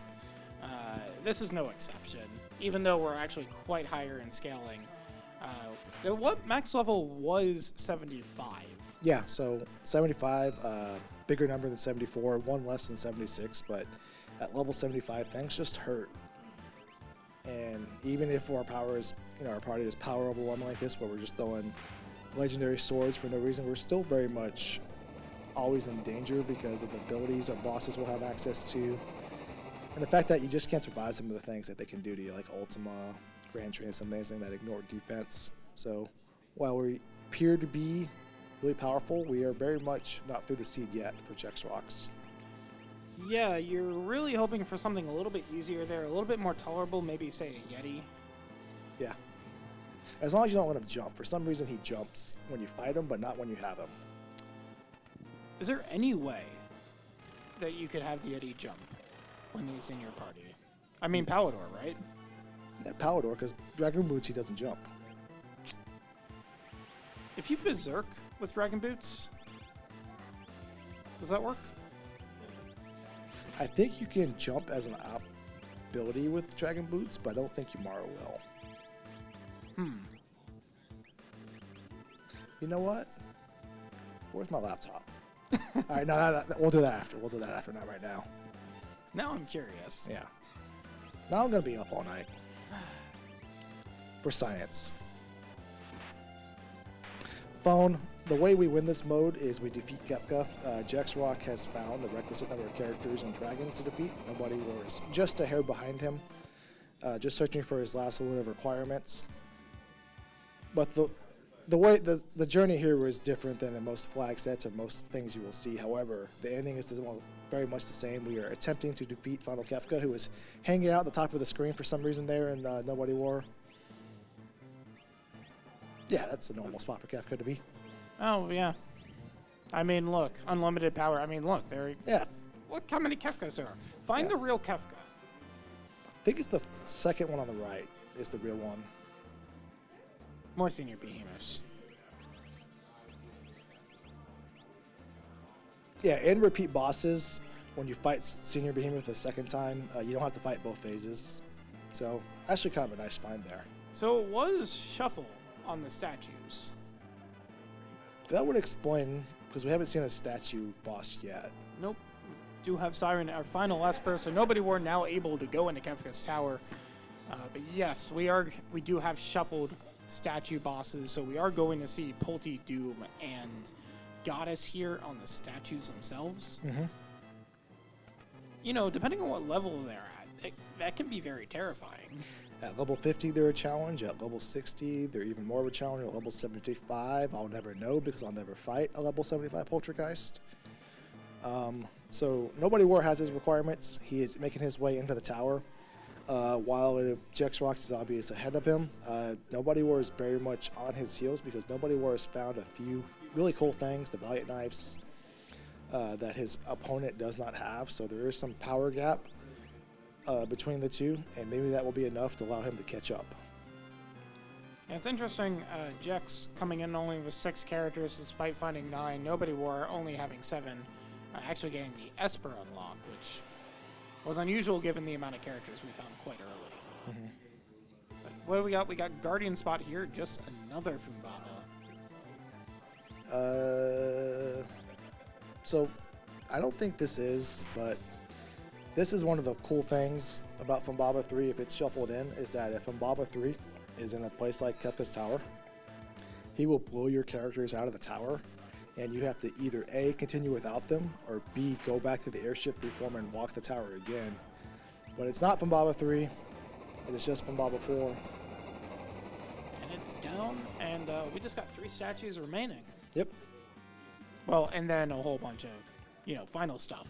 Yeah. That it's kind of trivial at this point. Yeah. But yeah, we do have Nobody War going through the beginning of the tower. Is going to run into that Guardian spot 1 spot sooner than normal. And we do not know which of the 3 statues are where. We just know they're there. Mm-hmm. So we do have a throw character on this side. What do you want to see? You want to see Doom or you want to see Goddess? You want to see Polty here? With this party, I probably want to see either Doom or Poltergeist. Goddess is probably the only statue that you can solve with some things like Ice 3, Fire 3. You can't do Bolt 3 on her because she absorbs it. But Bolt 3 on Doom, the Reflect phase, and of course, as I say that, we get to see the one we don't want to see. We do actually, Guardian opened up with a shrapnel again, hitting that Sarissa there, who is using a dual-wielding Valiant knife. So wonderful increase in damage there. A lot of times when you enter Kefka's Tower, you get that full heal on HP. You have to figure out how am I lowering my HP of the character, so I'm not only doing 2,000 damage per swing. Guardian solved that problem. All right, so Nobody War, as we mentioned, got through his Guardian fight a lot faster than his opponent. He is closing the gap. Can he close it enough? But ooh, that Goddess is it's down. Really didn't live. no. It was gone before we got a chance to know her. So 1 statue down, Doom and Poltergeist await in some order. What that order is, we'll see here in a minute. We do also have a couple of elemental shields, so we should be able to get around both of those. We have a flame shield and an ice shield. Yeah, I think the Doom fight isn't so much of a can we get through it. It's just a matter of does it troll us a little bit with a time sink? Does it freeze the character we don't want it to freeze? Does it punch the character we don't want it to punch and just kind of hits as a roadblock? We're not really in any danger of not getting through it, but it could take an attempt or two, or just some time sinking with the freeze and other shenanigans that can occur. And I mean, look, in the Final Fantasy VI community right now, several of us are getting reacquainted with level 50 statues. As part of one of our earlier events about a year ago was the Warring Triad events, which featured shuffled statues at level 50, and we are well familiar with what high-level Polties can do. Yep. Yeah. Your mule characters in Poltergeist Spice don't tend to live for very long, as we see right there. He opens up with an AoE attack, so down goes the extra support. Yep, Jack's saying, I don't know where that flame shield is. We are resetting this so that we don't get murdered into oblivion at the end of the fight. Makes sense to me. Yep. There's a couple interesting things about the Poltergeist fight. One is he can cast Stop, and any character he stops on his next turn, he will immediately blaster. And there's nothing you can do about it. Well, you can equip a Memento Ring, and you can survive the blaster, however your character is still stopped. So, again, not really so much can we get through the fight, it's just do we avoid some of the shenanigans that waste time. So that's 1 reset. Nobody War is inching closer to his opponent. And we also got a lot of physical defense as well with that Poltergeist. So Yep. something like a Yeti body slam would be great. Yep. Unfortunately, we still never really found a Yeti character. We did not, I thought the seed was vetted. not by me. It was vetted by somebody who does not believe in saving Yamaros and what they can do for you. That individual Schwartz. He made up for a little bit with his donation, but still questionable character on that guy. And we'll see what we have to do about that. Wave Cannon to start out here. But yeah, we do have that flame shield on. Yeah. So we're going to be able to survive the end of this fight when he just starts spamming Murden and Flame Star. Before, that was very questionable. But yeah, Poltergeist is interesting because as I was going through vanilla way back when, it was like, oh, obviously Polty is weak to ice. That's how these things generally work with water. Yeah. It's like, no, Polty is actually weak to poison. Bio. And And that's, yep, another reset. Yeah. This is a preview of tomorrow night's race where this is going to happen again and again. Yeah. So one of the things about the statue fights is most players, when they play Final Fantasy VI in the middle of the game, by the time they're up here, you're usually spamming Ultima, or maybe you got the Ragnarok, or you killed a bunch of dinosaurs in a forest for some reason, and you're level 80, and they don't really appreciate how much of a threat they are to you, because if you cast Ultima 5 times, they just die. There's nothing they can do about it. But we don't have access to Ultima in this flag set. We're using some other things, and some of those other things that you use to get to this point in the seed are not that great for something like Poltergeist because of its high defense, because of the danger it presents. So not uncommon to coast through a seed, run into a boss like Poltergeist, and encounter some trouble. Yeah, I mean, we're seeing that the fixed dice coming off on Jack's side against this Doom, which would have been great against Polty, but unfortunately, I don't think we even have a fixed dice user in that Polty party. So No, we don't. it's a little bit of a shame, too, because if you know you're going into statues at the end of the seed shuffling, and you willingly only take 2 characters down a lane when you have 9, it's interesting to make that decision, because that's another target for Stop and Blaster. If it's the level 6 character, who cares? That gives you a lot more time to just start pumping out damage. Yeah. Meanwhile, we got Doom down on Jex's side, as we got Nobody War defeating Goddess. So you can see this is, as a lot of the races did with Shuffled Statues, it's coming down to Poltergeist. Yeah. Doom presents some unique challenges, Goddess as well. However, they're a little bit more easily solved than the challenges Poltergeist presents. Sometimes Poltergeist challenges are more of a power one. Just Ragnaroks are great against the other two. It's just Ragnaroks don't work as well against Poltergeist because of the defense. So it is what it is. Nobody Ward taking a peek who can wear his Valiant Knives that he has a robust amount of. And this is where we can catch up. If we can get through that fight faster than our opponent, or get through that fight where our opponent cannot, that is how we really just got to get to the final boss. Yeah, that's it. We get to the final boss, the game's over. Yeah, I don't expect either racers having challenges when their party is level 60 or higher. So arguably this spicy chicken is the final boss. And that tracks. Yeah. Perfect target for that Stop. Yeah. Meanwhile, Nobody's War side. Just going to go ahead. Going to hope for those procs. 1 in 4 chance getting that proc right there against Polty. Eat a flare for 8,000 damage. That's also a fast Polty. Yeah. The issue when you only have 2 characters, we didn't talk about it much. We do have Biospell. We don't have access to the Weight Trick. No, we don't. We can't go into the menu while, while animations are playing or our own animations are playing. So we're kind of just stuck having Polty go 1 for 1 with us. So do we have a Flame Shield in this inventory? Because you can see that we're going to need it to survive this fight. It doesn't look like we do. Maybe the Flame Shield's on another character. We can just swap it over. That's the nice thing about the shields, is that they can solve the boss fight. They can solve the statue boss fights if you can shuffle them around. You know what also would have solved this fight? The Rage Ring. Ooh, the Rage Ring we passed on. That is, of course, if your character can actually wear the Rage Ring, which isn't a guarantee. No, it's not. Only Yamaru can wear the Rage Ring, and then everybody else has to have the shuffle percentage rolled into it, and that's a reset for Nobody War.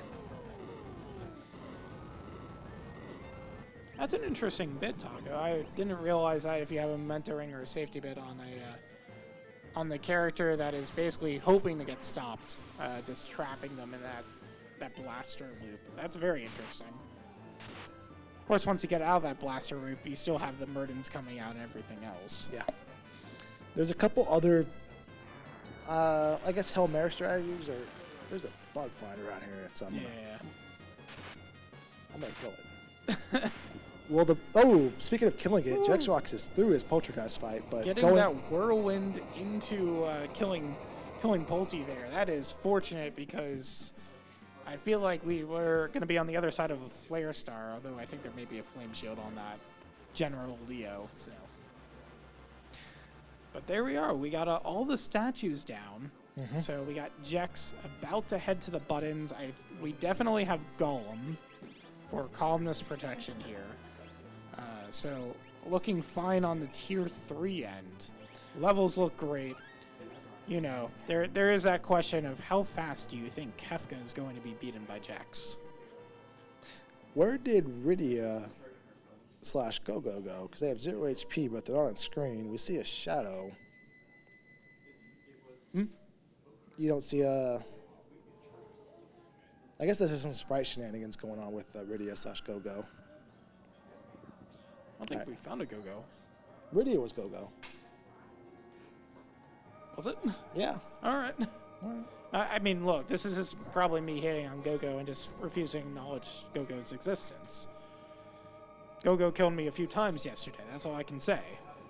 Oh, yeah, you fight Gogo in career day. Yeah. My Berserker tried to. It didn't end well. No, it did not. A few medios. But anyways, how fast do you think Jex is going to take on this Kefka fight from the starting bell? I'm going to guess 7 minutes on the dot. So a fun little game we like to play here in the Worlds Collide community is how long will it take the first runner in a restreamed race to defeat the final boss? You have until the end of Tier 1, which Jexbox will very quickly vanish here on your screen to get your guesses in chat. And the runner that guesses, or if anybody viewing guesses on the dot, we will have a special prize for them.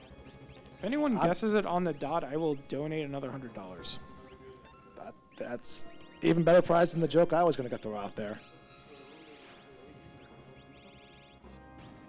You know, I believe we're still owed that Yeti joke by Blizzard. How can I make a Yeti joke if it doesn't appear? I'm going to kill this fly. All right, so we got 647, we got 812, 714, 638. For reference, about 10 minutes would take the average player to defeat a final Kefka battle. But Jexrox has power overwhelming. He has the game knowledge. He has the experience. He has the levels. This will be on the quicker side of that 10 minutes. How was quick? It 137.48, I believe, on the start. Tier 1 down. Tier 2, we got 4 parts here. We got magic. I know we have mute somewhere to shut magic down. We have tools that can be instant death. I don't even know if we have a spell for that. I don't think it matters. We got hit, who just hits a bunch. And we got Tiger, ultimately the most concerning part of the Tier 2 sort of parts. Yeah, this is arguably the most unpredictable tier of the Kefka fight because we can get things like Muddle, we can get Zombied. A few other status effects can come out, but if we have access to everything we need, we have access to power, and that's really honestly all you need. You can deal with this tier very efficiently. Meanwhile, back at the ground floor, Nobody War is giving Poltergeist another try. That side crypt did just enough damage that it was going to take 3 of them to take down his party member. However, that S-Cross, excuse me. You know what would be interesting? If we had, like, Magic Urn as a rage, and we just used it here. Get the immunities. Ooh, yeah. I mean, yeah, that's half the time we're going to be full healing ourselves, but... And the other half of the time you're swinging. So, yeah. Yeah. Wouldn't be too bad. It's outside the box. I mean, sometimes Pulte needs Forces an you to outside. do, yeah. A wall ring, for example, you can reflect stop on them. You can, if you have stop on an Esper, you can teach it to yourself real fast. A few things you can do in a pinch when you're presented with that unfortunate Poltergeist fight. Yeah, we got 10 hits going on Jex's side, so that means hit is down. Hitting it. Well, it was a Super Ball hovered over there. So yeah, I know you take the strategy of, you know, Joe Henry. You just keep on saying Umaro's name, and eventually maybe he will appear. If we find Umaro in the seed now, I'd be concerned about the integrity of the race. I think we would be throwing it out the window. Maybe there's an interesting final Kefka sprite shuffle. Maybe one we don't know about. Yeah. All right. We're Gonna put a force armor here on Nobody War's side. Yeah. We got tier 3 coming up on Jex. What about tier 3, Blue? Tier 3, we got 2 parts. As we go farther up, the parts tend to shrink, but they get a little bit more interesting with what they do to us. This part can heal or revive. The back part can heal or revive the front part. The front part will cast some AoE attacks or punch us or put us to like a NEM counter on us. And when we get really, really close to finishing the phase, that's when things get the most interesting, because then it likes to spam Meteor at us, as we saw yesterday in Career Day. Meteor is not a fun ability in any Final Fantasy game, no matter which one you're playing. And he will only attack Meteor until you finish him off. And then when you finish him off, he gets the last laugh because he does an attack called Calmness, which is designed to inflict wound status or KO any single character. Just like that, Edge will no longer be playing with his friends on the next tier. He is out for the rest of the fight. But I don't think it will matter too much. I don't think it will matter too much either. So yeah, we got the final tier, final Kefka descending from the heavens. 62,000 HP. Yep. Stands between Jex and victory. What a journey it was to get here. We traversed through every town in the world. We laughed. We cried. We cried a lot, actually, because some of those doors got us good. But 142.50 on the clock. We got donate in our final party. That rename card coming in clutch. Do we trigger a rage? No, we go the more traditional route. We're just going to swing away here. Nearly 30,000 done immediately. We're not seeing Fallen 1 today on Jex's side. We have skipped well past that. Now we're going to have a Gunner charge happening eventually. Leo taking a nap.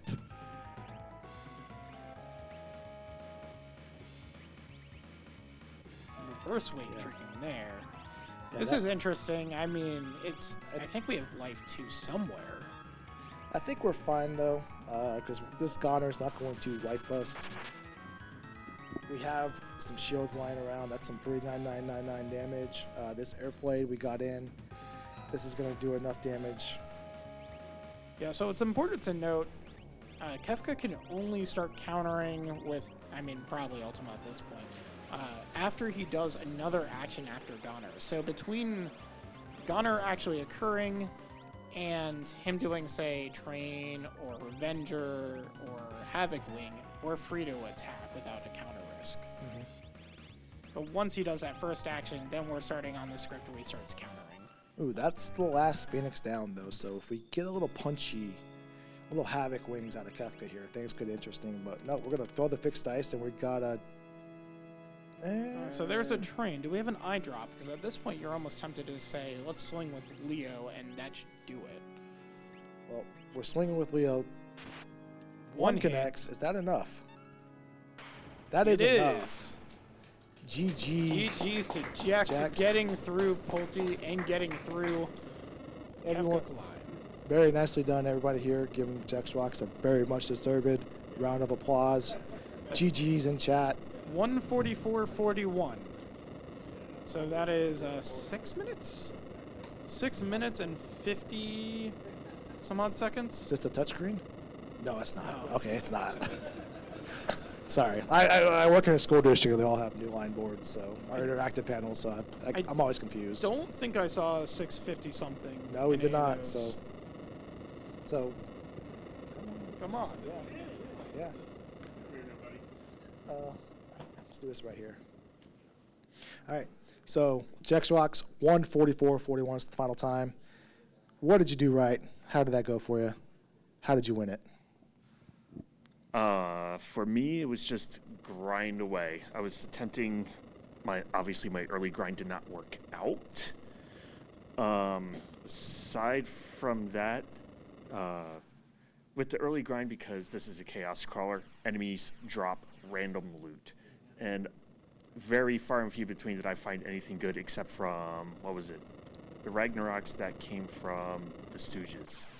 They got a Ragnarok from each of them, plus I had a Genji glove waiting on backup, so that set a nice hard offense. Plus I got lucky finding South Figaro relatively early for that fixed dice, which also carried me for a huge chunk of the seed until I got the what was it? Whoever it was with Blitz slapped him. Realm. Yeah. Realm with Blitz slapped the +2 Magic Esper, an EXP egg, an earring, and said, "Let's go." And that pretty much settled it from there, getting that offense going. So we saw both of y'all feverishly writing notes as you would butcher the towns or not. Do you want to grab your notes and show us what you were writing down or talk about it? I just want to see it. Like, I write notes sometimes at work, things I have to do, and I get embarrassed at things I write. What do we got there? Just essentially writing where towns are. I was essentially writing down where towns were, so I could go pick up additional equipment, sleeping bags, tents, consumables if I further needed it. I was going back to Narsh, World of Balance, to do the Moogle check. And Narsh, World of Balance, Narsh, was in Vanilla Spot. Until I entered, what's-his-name's house, and he wasn't there. Went back out, and I was back in the World of Ruin. And that just totally ruined everything for me. I'm just like, oh no, I can't do this check. All right, well, let's go somewhere else. Aside from that, I wrote down what progression I needed and any important notes on flags. Now, those flags, they're chaos crawlers. We mentioned earlier chaos is kind of, just randomizing the flags with some guardrails and thresholds to make sure things don't get out of hand. What was your approach to some of the flags that got rolled for this one? Because technically every chaos seed is always a brand new one, right? There's never been two rolled. Well, probably never been two rolled that are the same one. So you do end up with similar sets of flags here and there. You'll come across with chaos. You'll run into multiple instances of the same types of scaling, but you'll run into different variations of like character stat buffs or other things that involve espers or the shops. But it's all within a range. Unlike True Chaos, I have not ran one of these dungeon crawler with True Chaos yet. I plan on doing it. I don't think I'm going to look forward to it. Where all bets are off. There's no guardrails. It is the bot goes nuts and says, "Have a nice day. Figure it out." You got an answer for that? How do you approach a chaos? It all depends. Like Jack said, you get to learn the scaling when you've seen enough crazy stuff. So if you see it's like you got a party average of like a 1 and a 1.5, and then like a check skip or a check times 5 for your next like HP scaling, you know what you have to look forward to. But yeah, I run the same like counterclockwise circle around the map, so I don't really do anything too different. Every now and then I'll stray off the beaten path, but I'm kind of dot your T's and cross your I's kind of person, where I got a certain thing that I do pretty much every game. Now, is there any reason you go counterclockwise instead of clockwise? I don't know. Is it I like the landing spot there. You can take a fight on the grass, and you can take a fight in the woods, and you can pop right into the town as soon as you land the plane. There you go. All right. So nobody war. You kind of struggled with that little bit of poltergeist. What was your? We saw it was you either espers, characters, or dragons. 2 of the 3. Were you trying to hone in on espers or characters, or was it just whatever you could find? When I hit 10 espers, I figured I wasn't going to find 3 more characters before I found 4 espers. So I just started chasing random stuff. Instead of like early game, if I see a room that has more than 1 exit, I'll test them. I'll first like the train. I love running onto the train early because that's all those doors. You can start from the beginning or wherever you're in and check all of them. But only found, I think we saw all the hubs. I was in Dream, I was in Esper, Forest, the MTech one. I only touched the Imperial Hub once, I think, and I never went back to it. Yeah, it was. I took something early from there, and then I don't think there was anything else. Yeah, I don't remember that one too well. we saw every dungeon because we saw the Esper World, and we weren't even sure the Esper World how you got there, but you got there. So Emperor Gustav would have a talk with you because he has some money for you if you tell him where it's at. But yeah, we saw everything in the game. That's cool. I love the you got to see the cutscene in Cyan's dream too with his wife. That's my favorite one when I stream these. It's always like, man. All right, well, Jax Rocks again, GG's. You got any final words before we let everybody go for the night? Should I do my usual spiel? Do it, Jax. All right. Anybody here that is new to Final Fantasy VI Worlds Collide and would like to learn this wonderful randomizer, please join us in our Discord at ff6worldscollide.com. There's a link to our Discord. We have a wonderful community and a bunch of people that are willing to teach you this lovely randomizer. We do have a Moogle mentorship program. Aside from that, guys, thanks for having us, as always. And GG's, thanks for tuning in. Nobody War, you got any final words before we let everybody go for the night? No, just I just want to echo everything Jack said about our community. A bunch of great people here and a bunch of great people at Final Fantasy Randomizer community. Thank you for everything. So that's just about everything. We definitely don't have any loose ends that we're forgetting about. Right? I don't know what you're talking about, Glue. Okay, well, I'll get my money back another time. All right, so we're... Well, let me put it this way. I'll do it at least during my race tomorrow night. We got some incentives for that, too. All right, we'll make sure those happen as well. I gotta think of the best Mario Yeti joke Okay. of all time. All right. You know, so maybe it'll be like the tribute from Tenacious D. Can't repeat the best joke in the world. All right, this was Jax Rocks, Nobody War, and is that a North Face? That is not a North Face hoodie. I like that hoodie, by the way. But okay. All right, this has been Jax Rocks, Nobody War, and that is it for us. For us, for Worlds Collide, and then I believe we have some other shenanigans going on after this. All right, so after this will be the night relay race. So, as mentioned earlier, it will be starting with, I believe, Earthbound, and then it will go to Jets of Time, if memory serves. I'm going off of memory here, so I might be wrong. Yeah. Yes, Jets of Time. Then we'll get some more World of Collide. And then it'll be some FFR. So we have a lot coming overnight. So let's get some more donations overnight. We are almost at $7,300. This is fantastic. So we'll be switching to our overnight host here, and we will be back momentarily.